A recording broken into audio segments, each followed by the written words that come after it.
Hi guys, and welcome to the video. So today we're going to be talking about how to do a double flare on a brake line. It's going to be a quick video just to show you how you can do this at home and not take your car to the mechanic shop.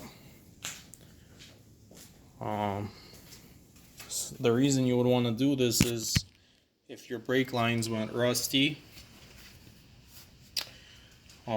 or if they're leaking. If somebody previously did them bad, then you're going to want to replace them. Some tools that you're going to need is you're going to need the double flare kit, which these are really cheap. This is the cheapest one you can get, I believe, for $21. I got it online shipped. You're going to need any file. You can have a big cutter and a small cutter, depending on where you work. If you're going to be working on inside the actual engine bay, I would recommend getting this one, the small one. Okay, and then you can use something to lubricate. This is WD-40, which I have in a Vindex bottle, but you can use a little bit of oil, but it's not needed. Okay, so first things first. Another thing you're going to need is, if you're putting new fittings, okay, you're going to need your new fittings, the right size. You're going to need the line, which this is a nickel copper line. I just got it as a roll, $50, more than enough to do the whole car, and I did 6 lines with it. Okay, so you can reuse the old fittings, by the way, too, just to save yourself money. These are not expensive. They're like, I think $4, but anyways, for 5 of them, I believe, or 6, 5 of them. Anyways, so first things first, you got to make sure your fitting goes before you do any flaring. Okay, then your flare line holder. Okay, that's going to be holding the line, and it's labeled depending on what kind of flare you're going to be doing. You got 3/16, which is our flare for the brakes for this car, and I think it's mostly on all American cars it's 3/16 for the brake lines, but I am not 100% sure. Okay, so this does have 2 sides. So this side, as you can see, is flat, and this one, the one you need to be using for the flare, okay, is indented. Okay, alright, so what we're going to be doing is we're going to be locking in our line. Okay, and I'll show you how much of the line we're going to be locking in.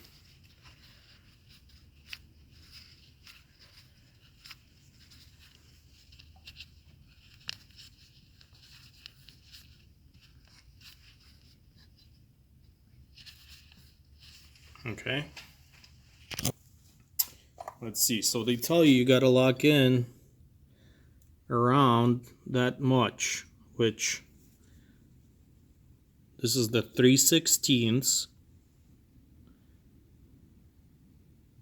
Oops, right there. Each one of these flare presses is labeled. Okay, so this is 3/16, and that's for our particular line. So they tell you to, a good estimate would be to use this to measure, which ours is just a tiny bit more, but we'll see. You don't have to be perfect spot on. We'll see how our flare turns out. So I'm just gonna use this. I'm gonna put a little bit of WD-40 on it, okay, just so it's smoother and on the line. Then if you're doing a fresh cut, you got to make sure that you cut it. Okay, you need this cutter because you got to have the line squared if you want a perfect seal.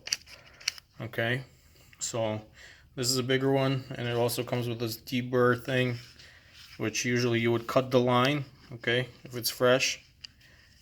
Alright, let me just show you real quick.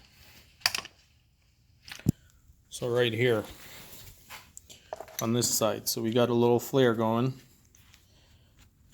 Okay, let's say this is your old one. It's kind of hard to do with one hand. Hold on.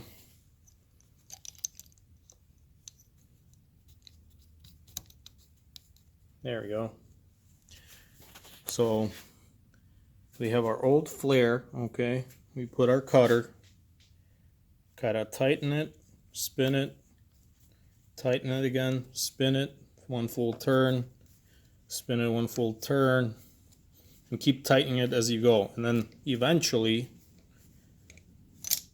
bam, see, your line is cut. Okay, so then what you would do is you would use your deburr tool, okay, and kind of go, not too hard, but kind of go in a circle to make sure that you got all the shavings from the inside out. Okay, then you can hit it a little bit with a file, or just not do any of those steps and just try to do the flare. Okay, anyways, but I told you how the book says you're supposed to be doing it.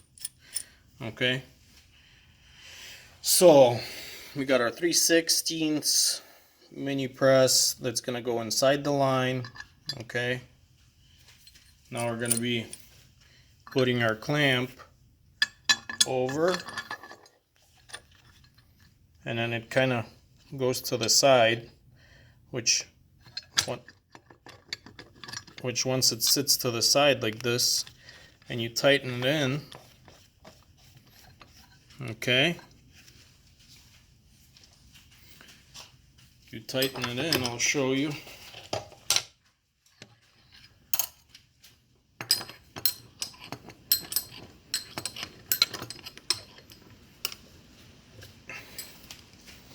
Okay, so you see our line, you see the actual press tool, okay, and then the clamp that we're going to be spinning with a handle to make the first step of the flare. And I can't stress enough, I mean, most likely you're going to forget this on one of the lines and going to have to redo it, but make sure this is on first before you do the flare, or you're going to have to redo it. Okay, so once it's locked into place, we're just going to be spinning it until it stops. And it's not too hard, but it's not easy.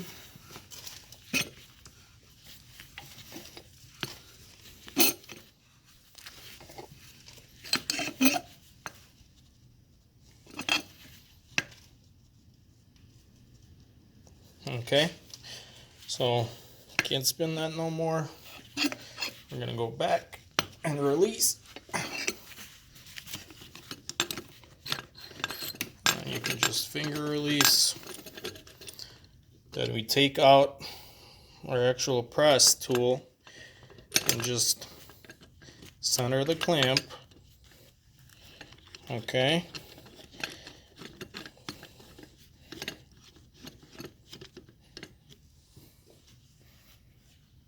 Okay, so we center the clamp so the actual tip is inside the line, and this is the second step of the flare process. So once it's centered like that, hand tighten it, make sure you know everything's right, and then you're pretty much gonna spin this until it stops again without the actual press tool.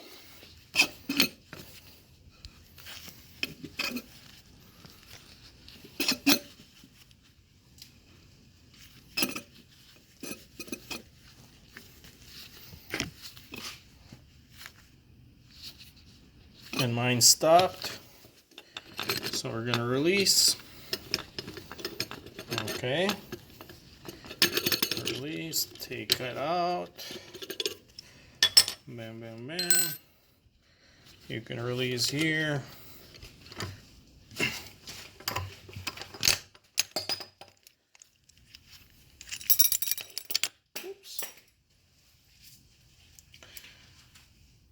So let's see what we got here. Okay.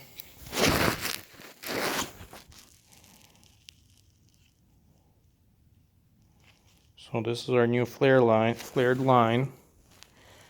Check it out on the inside.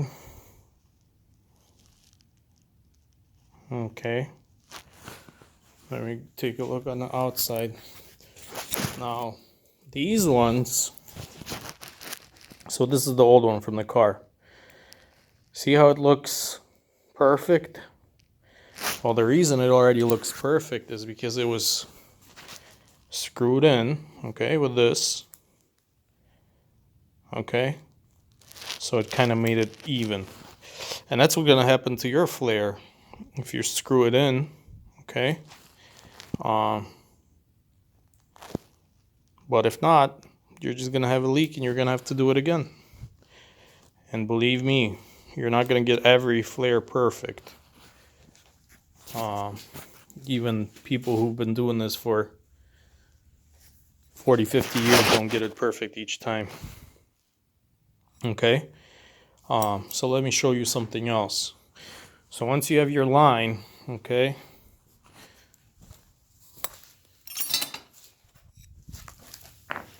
and I happen to have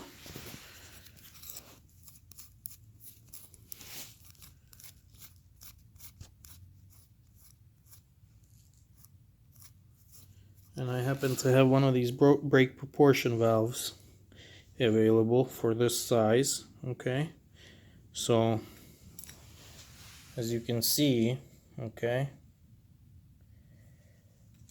this is aluminum, by the way. So your line first is going to drop in there, and then you're going to follow up with screwing it in. Okay, guys, I can't stress enough, when dealing with aluminum parts, make sure you can do this by hand. Do not use any tools, because if you mess this up, you're gonna have to get a whole new valve. Okay, all right, so I'm just letting you know, easy by hand, and then finish it off with a wrench, which this is a 12mm wrench for this Buick, actually Oldsmobile, my bad. Okay, there we go. Thank you for watching.